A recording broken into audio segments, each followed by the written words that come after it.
إن الحمد لله نحمده ونستعينه ونستغفره ونعوذ بالله من شرور أنفسنا ومن سيئات أعمالنا من يهده الله فلا مضل له ومن يضلل فلا هادي له وأشهد أن لا إله إلا الله وحده لا شريك له وأشهد أن محمدا عبده ورسوله يا أيها الذين آمنوا اتقوا الله حق تقاته ولا تموتن إلا وأنتم مسلمون يا أيها الناس اتقوا ربكم الذي خلقكم من نفس واحدة وخلق منها زوجها وبث منهما رجالا كثيرا ونساء واتقوا الله الذي تساءلون به والأرحام إن الله كان عليكم رقيبا يا أيها الذين آمنوا اتقوا الله وقولوا قولا سديدا يصلح لكم أعمالكم ويغفر لكم ذنوبكم ومن يطع الله ورسوله فقد فاز فوزا عظيما أما بعد فإن خير الحديث كتاب الله وخير الهدي هدي محمد صلى الله عليه وسلم وشر الأمور محدثاتها وكل محدثة بدعة وكل بدعة ضلالة وكل ضلالة في النار فأعوذ بالله السميع العليم من الشيطان الرجيم بسم الله الرحمن الرحيم إنا أنزلناه في ليلة القدر وما أدراك ما ليلة القدر ليلة القدر خير من 1000 شهر تنزل الملائكة والروح فيها بإذن ربهم من كل أمر سلام حتى مطلع الفجر وقال رسول الله صلى الله عليه وآله وسلم من قام ليلة القدر إيمانا واحتسابا غفر له ما تقدم من ذنبه رواه الإمام بخاری و مسلم فی صحیحہما۔ معزز دینی بھائیوں،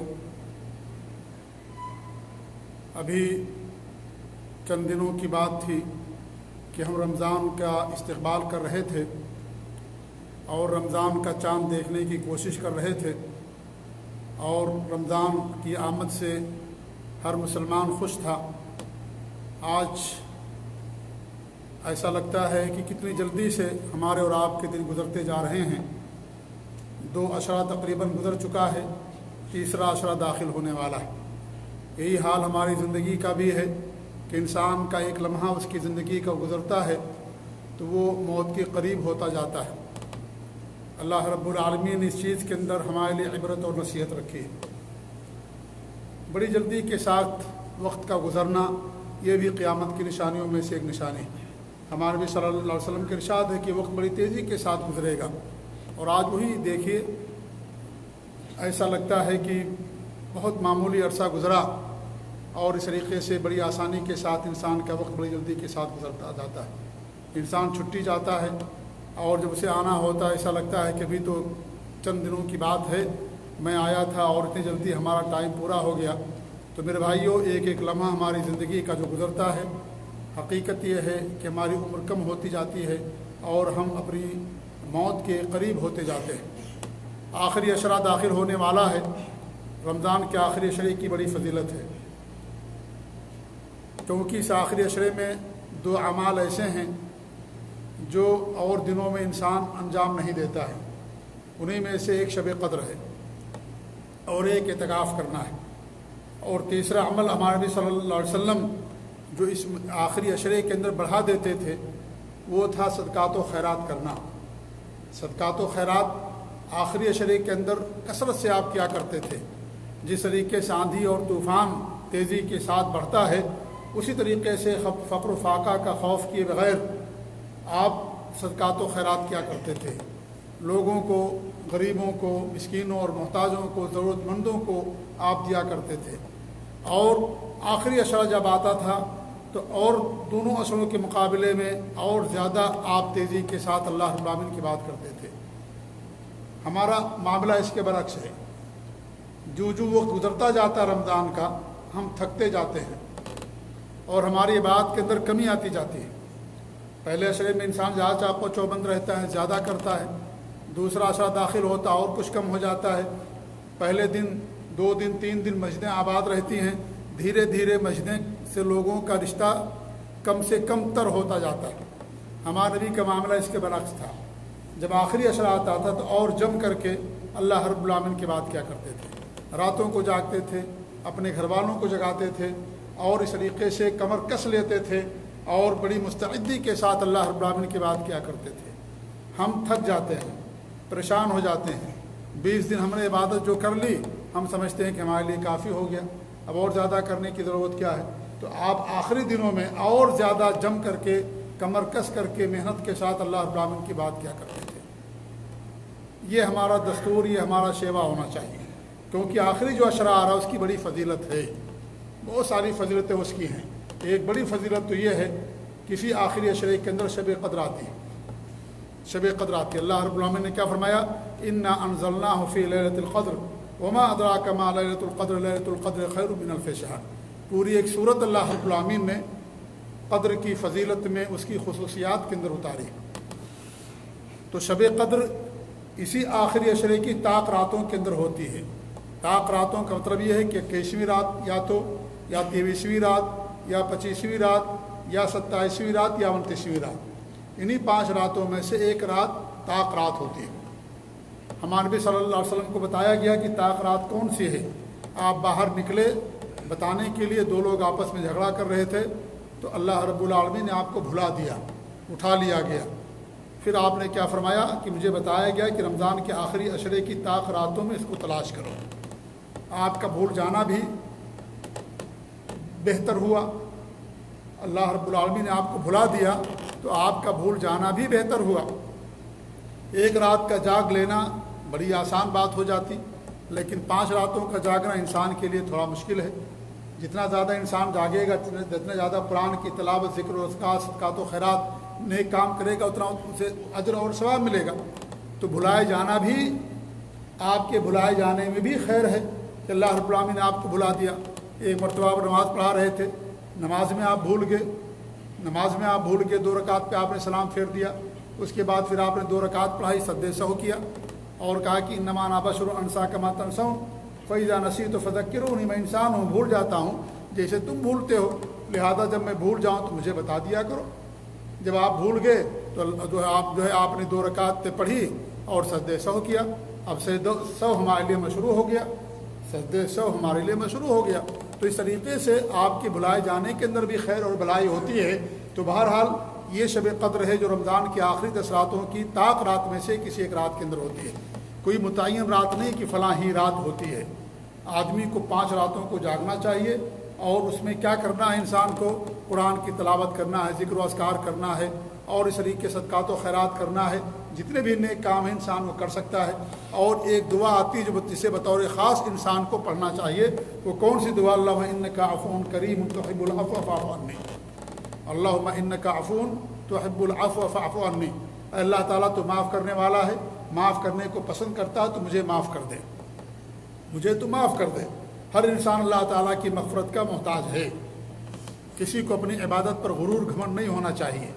ابلیس کو بھی بڑا غرور و گھمنڈ تھا کہ میں تو بہت نیک ہوں، میں سجدہ نہیں کروں گا، سجدہ کرنے سے انکار کر دیا، اللہ تعالیٰ نے اس کو جنت سے نکال دیا، راد درگاہ ہو گیا، ملعون ہو گیا، لعنتی ہو گیا قیامت تک کے لیے، ہمیشہ کے لیے۔ تو انسان کو کبھی بھی اپنی کسی بھی عبادت پر غرور اور گھمنڈ نہیں کرنا چاہیے، فخر نہیں کرنا۔ اللہ تعالیٰ کو فخر پسند نہیں ہے، اور مومن کے لیے فخر نہیں مومن کا شیوا ہوتا ہے، تکبر اور گھمنڈ مومن کا شیوا نہیں ہے۔ لہذا کبھی بھی انسان کو کسی بھی چیز پر، چاہے اس کی عبادت ہو، چاہے اس کا مال ہو، چاہے اس کے پاس منصب ہو، اس کے پاس ڈگری ہو، اس کے پاس نوکری ہو، اس کے پاس خوبصورتی ہو، اس کے پاس اولاد ہو، دنیا کی کوئی بھی نعمت ہو، کوئی بھی عبادت ہو، اس پر انسان کو کبھی بھی تکبر اور گھمنڈ اور غرور نہیں کرنا چاہیے۔ یہ عبادات کی، نیکیوں کی بربادی کا ذریعہ اور سبب ہوتا ہے۔ اس لیے انسان ہمیشہ اللہ رب العالمین کا محتاج رہتا ہے، ہمیشہ اللہ کی مغفرت کا محتاج رہتا ہے۔ اس لیے ہمیشہ انسان کو اللہ تعالیٰ سے یہ دعا خاص طور سے شب قدر کے اندر کرنی چاہیے، اللہم انکا عفو تحب العفو فاعف عنی۔ اللہ تعالیٰ تو معاف کرنے والا ہے، معاف کر دے، تو معاف کرنے کو پسند کرتا ہے۔ اللہ تعالیٰ چاہتا ہے کہ بندے توبہ کریں، اپنے گناہوں کی مغفرت طلب کریں، معاف کرنے والا۔ اللہ اسے خوش ہوتا جو اللہ تعالیٰ سے مانگتا ہے، جو اللہ تعالیٰ کے دربار میں آتا، اپنے گناہوں کو ذکر کرتا ہے، اپنے گناہوں کو یاد کر کے روتا ہے، توبہ کرتا، اللہ تعالیٰ ایسے لوگوں کے گناہوں کو معاف کرتا ہے۔ اللہ اس بات کو چاہتا ہے کیونکہ اس میں انکساری ہے، اس میں یہ ظاہر ہوتا ہے کہ بندہ اللہ تعالیٰ کا محتاج ہے، اور اگر کوئی دعا نہیں کرتا، اللہ کے پاس نہیں آتا، مغفرت نہیں کرواتا، اس کا مطلب یہ ہے کہ وہ سمجھتا ہے کہ مجھے اللہ کی نعوذ باللہ ضرورت ہی نہیں ہے۔ یہ تکبر اور گھمنڈ کی پہچان ہوا کرتی ہے۔ اس لیے ہمیشہ انسان محتاج ہے اللہ رب العالمین کا قدم قدم پر ایک ایک سانس لینے کے لیے ہم اللہ تعالیٰ کے محتاج ہیں. یہ سانس اگر ہماری اللہ روک لے خلاص زندگی ختم. ہماری زندگی دو سانسوں کے درمیان ہے. ایک سانس جو چلتی ہے دوسری سانس جو رک جاتی ہے خلاص انسان کی زندگی. اللہ کا کرم اور احسان ہے کہ ہم سانس لیتے ہیں. یہی سانس ہماری رک گئی ختم ہو گئی زندگی ہماری. ہم اللہ کے محتاج ہیں. ایسا اللہ کا ہمارے اوپر احسان ہے. لہذا ہمیشہ انسان اللہ رب العالمین کے دربار میں آئے, توبہ کرے, اپنے گناہوں کی مغفرت طلب کرے. دنیا میں کوئی ایسا نہیں ہے جس سے گناہ نہ ہوتا. کوئی ایسا نہیں ہے جس سے گناہ نہ ہوتا. ہر ایک سے گناہ ہوتا ہے اور گناہ انسان کی فطرت میں داخل بھی ہے. کوئی معصوم نہیں ہوتا. لیکن بندہ اچھا وہ ہوتا ہے, نیک بندہ وہ ہوتا ہے جب اس سے غلطی ہو جائے, گناہ ہو جائے, اللہ کے دربار میں آئے, اللہ معاف کرنے والا, اللہ تعالیٰ سے اپنے گناہوں کی مغفرت طلب کرے. تو یہ شب قدر جو آ رہی ہے بڑی عظیم رات ہے. اس کی بڑی خصوصیات ہیں. ایک خصوصیت تو یہ ہے کہ اللہ رب العالمین نے اس کے اندر قرآن کریم کو نازل فرمایا. انا انزلناہ فی لیلۃ القدر, ہم نے شب قدر میں قرآن کریم کو نازل فرمایا. لوح محفوظ سے اللہ رب العالمین نے آسمان دنیا میں پھر بھیجا 27ویں رات کو, اور اس کے بعد اللہ رب العالمین نے 23 سالہ دور میں اس کو نازل فرمایا. تو قرآن کریم جو اللہ رب العالمین کی سب سے عظیم ترین کتاب, افضل کتاب, ساری کتابوں کی ناسخ اللہ تعالیٰ کا کلام, جس کی حفاظت کی ذمہ داری اللہ رب العالمین نے قرآن کی پورے دین کے لیے رکھی. اللہ نے اس کے نازل کرنے کے لیے مہینوں کے سردار رمضان کے مبارک مہینے کو منتخب فرمایا. تو بڑی خصوصیت یہ ہے کہ اس کے اندر اللہ رب العالمین نے قرآن کریم کو نازل فرمایا. اور دوسری اس کی خصوصیت یہ ہے کہ بڑی عظمت والی رات ہے. یہ بہت عظیم رات ہے. یہ اللہ نے اس کا کیا فرمایا, انا انزلناہ فی لیلۃ القدر, لیلۃ القدر میں ہم نے قرآن کریم کو نازل فرمایا. قدر کا معنی کیا, عزت والی رات, عظمت والی رات. ایک معنی یہ بھی بیان کیا گیا ہے, قدر کے معنی تنگی کے ہوتے ہیں. تنگی کا مطلب یہ ہے کہ یہ فرشتوں کا اتنا نزول ہوتا ہے کہ یہ جو ہے زمین تنگ پڑ جاتی ہے. اور یہ بھی معنی بیان کیا گیا ہے قدر کا مطلب کہ جو انسان اس رات کو جاگتا ہے اللہ تعالیٰ کے ہاں قدر و منزلت والا ہوتا ہے. اللہ کے ہاں اس کی اہمیت بڑھ جاتی ہے. جو ان راتوں کو جاگتا ہے شب قدر کو, اللہ کے ہاں اس کی اہمیت بڑھ جاتی ہے, بڑی عظمت ہو جاتی ہے. اس لیے بھی اسے قدر والا رات کہا گیا. اور دوسری جو اس کی فضیلت ہے کہ خیر من الف شہر, 1000 مہینوں سے بہتر ہے. 1000 مہینوں سے بہتر, یعنی انسان ایک رات کی ان راتوں میں اللہ کی بات کرے 1000 مہینے کی عبادت سے بہتر. ترغیب دلائے گا انسان کو کہ انسان اس رات کا اہتمام کرے. خیر من الف شہر, 1000 مہینہ 82 سال تقریباً بنتے ہیں. تو اس رات کا جاگنا اللہ کا کرم, اللہ تعالیٰ کا فضل ہے. اللہ جس کو چاہے جو فضیلت دے, اللہ جس کو چاہے مقام مرتبہ دے. ذالک فضل اللہ یؤتی من یشاء, اللہ کا فضل اللہ جس کو چاہتا دیتا. تو یہ رات بڑی اہمیت والی, بڑی عظمت اور قدر والی رات ہے, بابرکت رات ہے. انا انزلناہ فی لیلۃ مبارکہ, ہم نے قرآن کریم کو بابرکت رات کے اندر نازل فرمایا. اور اسے بڑی برکت کیا ہوگی کہ ایک رات کی عبادت یا 5 راتوں کی عبادت سمجھ لیجیے 1000 مہینے کی عبادت سے بہتر. اتنی بڑی برکت اللہ رب العالمین نے راتوں کے اندر رکھی ہے. اس طریقے سے فرشتوں کا نزول ہوتا ہے, جبریل امین نازل ہوتے ہیں ان راتوں کے اندر. نازل ہوتے ہیں فرشتوں کو اللہ نزول فرماتا ہے, اور جبریل امین کا نزول ہوتا ہے. تنزل الملائکۃ فیہا والملائکہ, فرشتوں کا نزول ہوتا ہے. اور روح یعنی جبریل امین کا نزول ہوتا ہے. اللہ رب العالمین کے حکم سے سارے فرشتے نازل ہوتے ہیں. تو یہ بھی اس کی ایک اہمیت اور خصوصیت ہے. سلامتی والی رات ہے یہ, سلامتی والی رات ہے. عذاب قبر سے, جہنم کے عذاب سے, اللہ کے عقاب سے سلامتی والی رات ہے. اور اس طریقے سے شیطان مایوس ہوتا ہے, شیطان کی پکڑ سے اللہ رب العالمین لوگوں کی حفاظت کرتا ہے.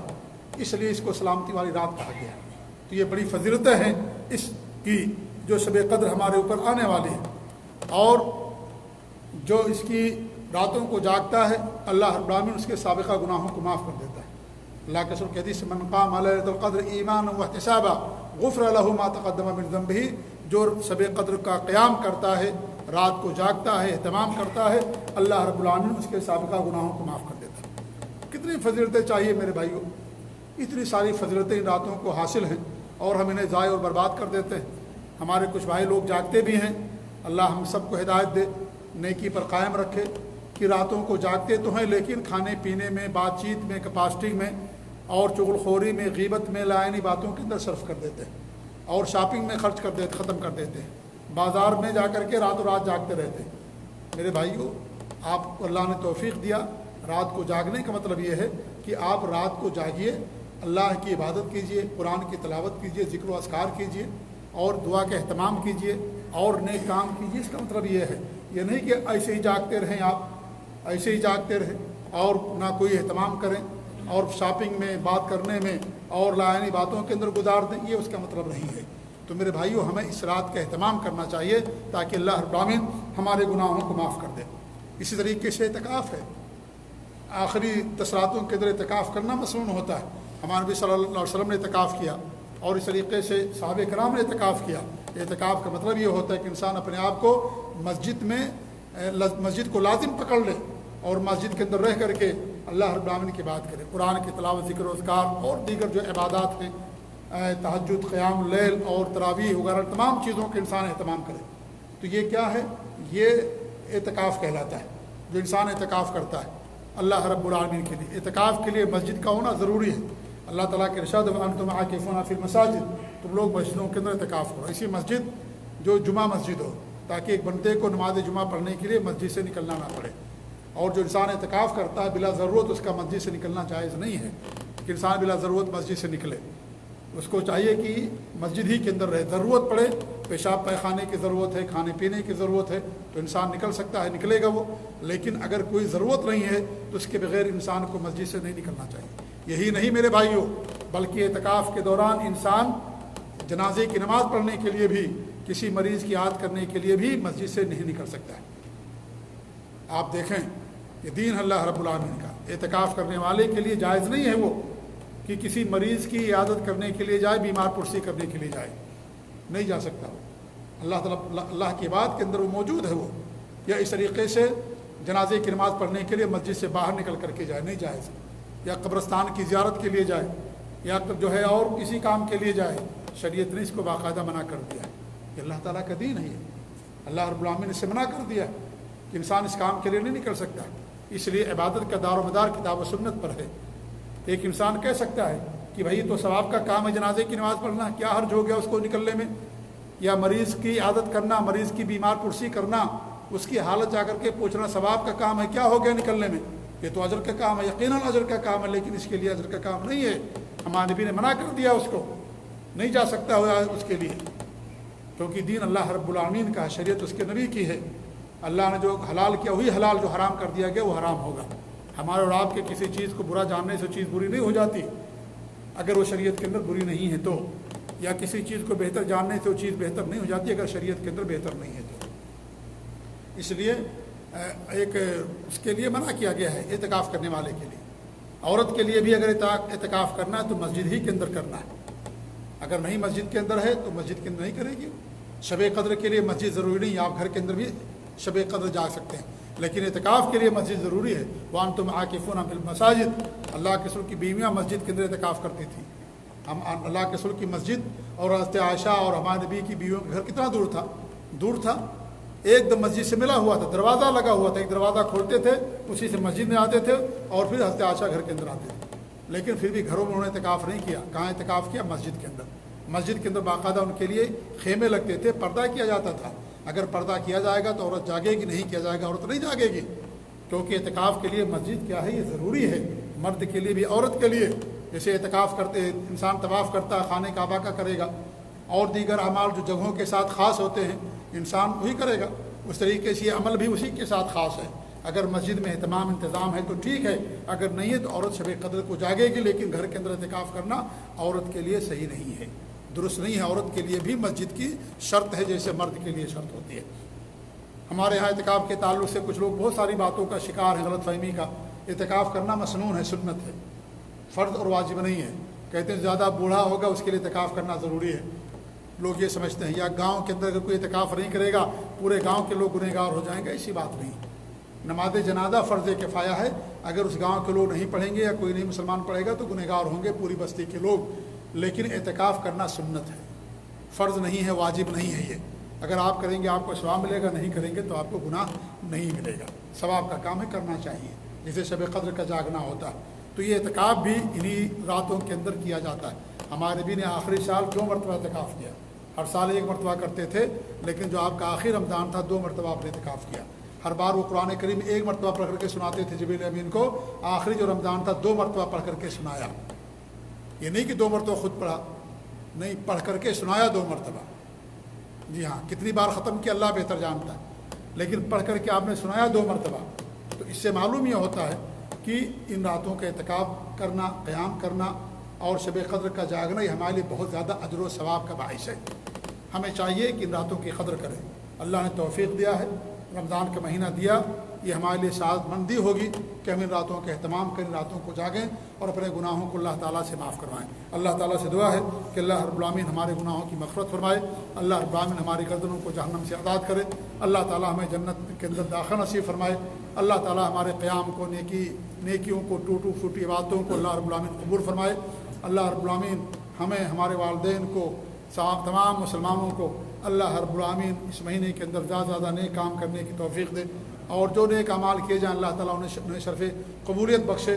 اللہ تعالیٰ اس مہینے کو مسلمانوں کی عزت و بلندی کا، سربلندی کا ذریعہ بنائے. اللہ رب العالمین ہمیں کامیابی عطا فرمائے. اللہ تعالیٰ ہمیں اپنی رحمت کے اندر ڈھانپ لے. جو شب قدر سے محروم ہو گیا اس رات سے، اللہ کے سلوک حدیث وہ محروم انسان ہے. جو رمضان کا مہینہ پائے اپنے گناہوں کو معاف نہ کروائے، اس پر ہمارے نبی کی لعنت ہوتی ہے.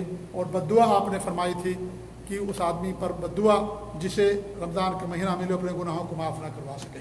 اللہ نے ایک موقع دیا، اس موقع کو اللہ تعالیٰ ہمیں فائدہ اٹھانے کی توفیق دے، دین پر قائم رکھے، نبی کی سنت پر قائم رکھے. آمین. بارک اللہ علی ولکم فی القرآن العظیم ونفعني وإياكم بالآیات والذکر الحکیم. انہ تعالی جواد الکریم ملک بر رؤوف الرحیم.